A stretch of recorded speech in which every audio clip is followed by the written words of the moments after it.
বল্টু, আজকে আমি তোমাদের যুক্তিবিদ্যা শেখাবো। এই যে ধরো তুমি চেয়ারে বসেছো আর চেয়ার মাটি স্পর্শ করে আছে, তার মানে তুমি মাটিতে বসেছো। এরকম একটা উদাহরণ দাও তো। ধরুন স্যার, আপনি মুরগি খেয়েছেন আর মুরগিটা আমি দেখেছি কেঁচো খেয়েছে, তার মানে হলো আপনি কেঁচো খেয়েছেন। কি ওয়াক্তো! বল্টু, তোকে কি পড়ালাম আর কি লিখেছিস? মাই হেড মানে কি? মাই হেড মানে সবার মাথা। কি? আমি তো পড়িয়েছি মাই হেড মানে আমার মাথা। স্যার, বাসায় বাবাকে বলেছিলাম, বাবা বলল মাই হেড মানে আমার মাথা, মানে তার মাথা। ভাই বলল মাই হেড মানে তার মাথা। আবার মাকে বললাম, সেও বলে মাই হেড আমার মাথা, মানে তার মাথা। তাহলে হলো না মাই হেড মানে সবার মাথা? বল্টু, গতকাল যে বলেছিলাম 4টা ইংরেজি বাক্য শিখে রাখতে, তা শিখেছো? No sir. কেন? Now I am busy sir. যতই ব্যস্ত থাকো তোমাকে বলতেই হবে। Don't disturb me. কি এত বড় সাহস! You shut up. বেয়াদব ছেলে, তোমাকে আমি আর পড়াবো না। কেন স্যার? আমি তো 4টা ইংরেজি বাক্যই বলতে পেরেছি। বলতো বল্টু, টেবিলে যদি 5টা মাছি থাকে আর একটি মাছি থাপ্পড় দিয়ে মেরে ফেলা হয়, তাহলে টেবিলে আর কয়টা মাছি থাকবে?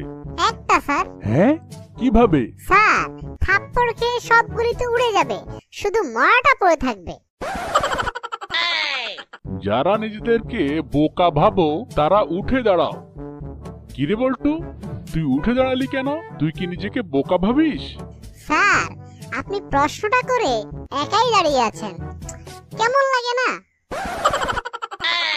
বলতো বল্টু, জনক কয় প্রকার? স্যার, এইটা তো খুব সোজা। জনক হলো 2 প্রকার, একটা হলো জাতির জনক, আরেকটা হলো আশঙ্কাজনক। কি আমার সাথে উল্টা পাল্টা কথা? হ্যাঁ, তোর উত্তর হয় নাই। আরো এক প্রকার জনক আছে, আমি তোর এখন ব্যাট দিয়া পিটামু, আর সেটা হবে বিপজ্জনক। স্যার, তাহলে তো আমি আরো বলতে পারি। এই যেমন ধরেন, আরেক প্রকার আছে, আমি এখন খিচ্চা দিমু একটা দৌড়, মানে পালাইয়া যাবো, আর সেইটা হবে সুবিধাজনক। আর তারপরে যদি আপনি আমাকে দৌড়াইয়া ধরতে না পারেন, তাহলে কিন্তু কি হবে? খুবই লজ্জাজনক, খুবই লজ্জাজনক। স্যার, মুতবো। কি মুতবো মুতবো? তোদের মুখ দিয়ে কি প্রস্রাব বের হয় না? না স্যার, আমাদের মুখ দিয়ে তো প্রস্রাব বের হয় না। আপনার বের হয়? আপনার বের হয়? ছাত্ররা, তোমরা যদি কখনো দেখো কেউ পানিতে ডুবে যাচ্ছে, তখন সাথে সাথে তার চুল ধরে পানি থেকে উদ্ধার করবে। স্যার, তাহলে আপনি যদি ডুবে যান, উদ্ধার করব না? কেন? আমি আবার কি অপরাধ করলাম? কারণ আপনার ছাদে তো মাল নাই। কি কি বলতে চাস বেয়াদব? মানে মানে আপনার মাথায় তো চুল নাই। মানে আপনার মাথায় তো চুল নাই। কি বল্টু, ইঁদুর লিখতে তুমি চন্দ্রবিন্দু দাওনি কেন? স্যার, ইঁদুরটাকে একটা বিড়াল তাড়া করছিল, কিন্তু ইঁদুরটাকে ধরতে না পারলেও এর চন্দ্রবিন্দুটাকে ধরে খেয়ে ফেলেছে। আচ্ছা স্যার, আমি যেই কাজটা করিনি তার জন্য কি শাস্তি পাবো? না, কখনোই না। যেটা তুমি করনি তার জন্য কেন শাস্তি পাবে? স্যার, গতকাল আমাকে যে পড়া আপনি হোমওয়ার্ক দিয়েছিলেন সেটা আমি করিনি। আশা করছি আপনি আপনার কথা রাখবেন। আশা করছি আপনি আপনার কথা রাখবেন। কিরে, কাল না তোর পরীক্ষা, এখনো ঘোরাঘুরি করিস? হ্যাঁ স্যার, কিন্তু একটা সমস্যা। কি সমস্যা বল? স্যার, আমার বাল কেটে লাল করে দেন। কি বেয়াদব, তোর বাপের কাছে বলতেছি। আপনি যা ভাবছেন তা না। কি তাহলে আমার সাথে ইয়ার কি?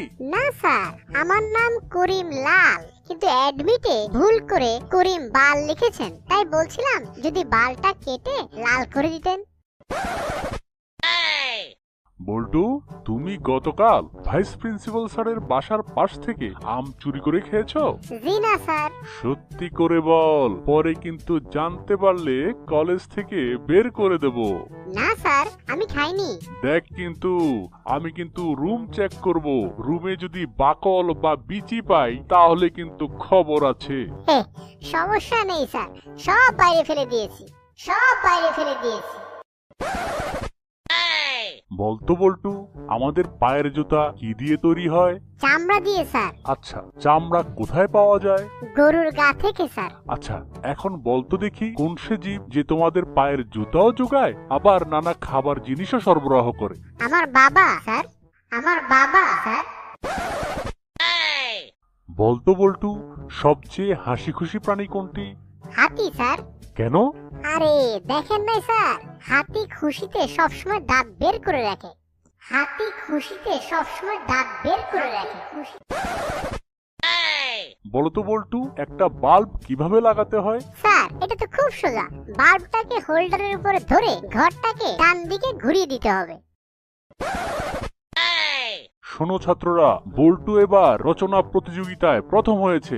বল্টু, তুমি যে প্রথম হয়েছো, কিছু একটা বলো। আমার এই সফলতার জন্য প্রথমেই আমি ধন্যবাদ দিতে চাই ইন্টারনেটকে, গুগলকে, উইকিপিডিয়াকে, মাইক্রোসফট অফিস, ফেসবুক এবং কপি পেস্টকে। আচ্ছা বলতো দেখি, মুরগি কেন জিরাফের মতো লম্বা হয় না? স্যার তাহলে তো মুরগির ডিম পাড়ার সাথে সাথে ডিমটা মাটিতে পড়ে ফেটে যেত, আমাদের আর ডিম খাওয়া হতো না। কিরে বল্টু, তোর মন খারাপ কেন? কই না তো স্যার। আরে বল্টু, বল বল, তুই অনেক বড় হয়েছিস, আর লজ্জা পাস না, বন্ধু ভেবে বলে ফেল। আর বলিস না দোস্ত, তোর মেয়ে আমাকে আর আগের মতো ভালোবাসে না। তোর মেয়ে আমাকে আর আগের মতো ভালোবাসে না। এই এই এই বল্টু, তোরা মারামারি করছিস কেন? স্যার ও আমার গার্লফ্রেন্ডকে কিস করেছে। হ্যাঁ, তোর আবার গার্লফ্রেন্ড? তা তোর গার্লফ্রেন্ডটাকে? আপনার মেয়ে স্যার। এই তুই থামলি কেন? মার শালাকে। আচ্ছা বল্টু, বলতো একটা মোরগের ডিম টিনের চালে রাখা হলে তখন কি হবে? স্যার ডিমটা পড়বে না, শূন্যে ভেসে থাকবে। মানে? স্যার আপনিই তো বললেন সেটা মোরগের ডিম, তো মোরগ তো ম্যাজিক ছাড়া আর ডিম পারবে না, তো ম্যাজিকের ডিম তো, তাই এটা শূন্যে ভেসে থাকবে। বলতো বল্টু, সালোক সংশ্লেষণ কাকে বলে? স্যার পড়ে এসেছি কিন্তু মনে পড়ছে না। আচ্ছা, কতটা মনে আছে? স্যার শেষের দিকটা। তাই নাকি? ঠিক আছে, শেষের দিকটাই বল। একেই সালোক সংশ্লেষণ বলে। একেই সালোক সংশ্লেষণ বলে। পরীক্ষার হল থেকে এক ছেলে স্যারের অনুমতি নিয়ে টয়লেটে গেল। টয়লেটে আগেই একটা বই রাখা ছিল। প্রশ্নের উত্তর বের করে পড়ে আসতে আসতেই অনেকক্ষণ দেরি হয়ে গেল তার। ফিরে আসতেই স্যার কষে ধমক লাগালেন। কিরে বল্টু, টয়লেট থেকে আসতে এত দেরি হলো কেন? কি এই ছাত্ররা আর কেউ যাবে নাকি? না স্যার, ওরা ভালো করেই বাসা থেকে লেখাপড়া করে এসেছে। বলতো বল্টু, ভেজালের বিপরীত কি? ভেজালের বিপরীত খাঁটি sir. Good good. Bad sir. বেয়াদব। আদব। দাঁড়া। বস। বলতো বল্টু, উভয়চর কাকে বলে? স্যার যা জলে ও স্থলে উভয় জায়গায় চলতে পারে তাকেই উভয়চর বলে। Very good. তাহলে এবার একটা উভয়চর প্রাণীর উদাহরণ দে। হাঁস স্যার। এই যে রনি, এই ম্যাপে দেখাও তো আমেরিকা কোথায়? এই যে স্যার। Good good. এই যে বল্টু, বলতো আমেরিকা কে আবিষ্কার করেছেন? রনি স্যার। বল্টু, লেখাপড়ায় তুমি বেজায় খারাপ করছো। কাল তোমার বাবাকে স্কুলে আসতে বলবে, তার সাথে পরামর্শ করতে হবে। কিন্তু তার জন্য তো ফি লাগবে স্যার। কি ফি? কিসের জন্য? স্যার আমার বাবা তো উকিল, ফি ছাড়া এক বিন্দু পরামর্শ দেন না। বল্টু, কিরে তুই বিড়ি খাইছিস? না স্যার, কেলটু খাইছে। তাহলে তোর হাতে গন্ধ কেন? স্যার কেলটু আমার হাত দিয়ে খাইছে তো। আচ্ছা স্যার, আপনার মাথায় এত বড় টাক কেন? তবে রে বল্টু। স্যার এটা মুখে বললেই তো হতো, শুধু শুধু প্র্যাকটিক্যাল দেখাতে গেলেন কেন?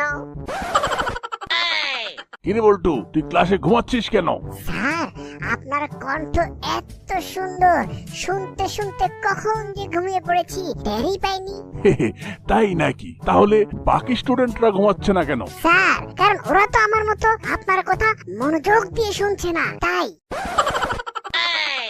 বলতো বল্টু, আকবর কবে জন্মেছিলেন? স্যার এটা তো বইয়ে নেই। কি?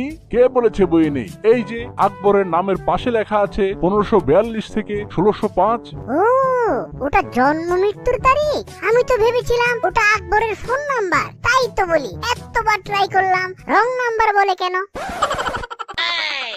কিরে বল্টু, স্কুলে আসতে এত দেরি হলো কেন? রাস্তায় খুব জ্যাম ছিল বুঝি না? আজকে তোর খবর আছে। না স্যার, আমি তো ঘুমাতে ঘুমাতে স্বপ্ন দেখছিলাম কি জানেন, আমি ফুটবল ম্যাচ খেলছি স্কুলের হয়ে। তো 90 মিনিট শেষ হয়ে গেল, কোনো দলই কোনো গোল করতে পারলো না। খেলা অতিরিক্ত সময়ে গড়ালো, তাতেও কোনো গোল হলো না। এরপর হলো ট্রাই বেকার, তাতেও অবশ্য আমরাই জিতলাম। কিন্তু এই যে অতিরিক্ত সময় আমাকে ঘুমাতে হলো, সেই জন্য স্যার, নইলে যে খেলাটা পন্ডই হয়ে যায়, আর তাতেই দেরি হয়ে গেল। কি করবো স্যার, পুরো খেলাটা তো আর নষ্ট হতে দেওয়া যায় না। স্কুলের খেলা বলে কথা, তাই না স্যার? আচ্ছা বল্টু, বলতো এই যে অতিথি পাখিরা শীতকালে এত দূরে উড়ে আসে কেন? স্যার, এত দূরে তো আর হেঁটে আসা সম্ভব নয়, তাই উড়ে উড়ে আসে। ছাত্ররা, আজকে তোমাদেরকে আমি একটা দারুণ অঙ্ক শিখাবো। আচ্ছা বল্টু, বলতো 15 জন মিলে একটা দেয়াল গাঁথতে 12 ঘন্টা সময় লাগে। 5 জন মিলে সেই দেয়াল গাঁথতে কতক্ষণ সময় লাগবে? স্যার, একই দেয়াল আবার গাঁথতে যাবে কেন? মানে? স্যার, দেয়াল তো আমার আগের 15 জনই গেঁথে দিয়েছে। হ্যালো বন্ধুরা, আমি তোমাদের প্রিয় বল্টু। আমার মজার সেরা জোকস পাবে শুধু এখানে। তাই নতুন হলে চটপট এই চ্যানেলটিকে সাবস্ক্রাইব করে ফেলো। আপডেট পেতে বেল বাটনে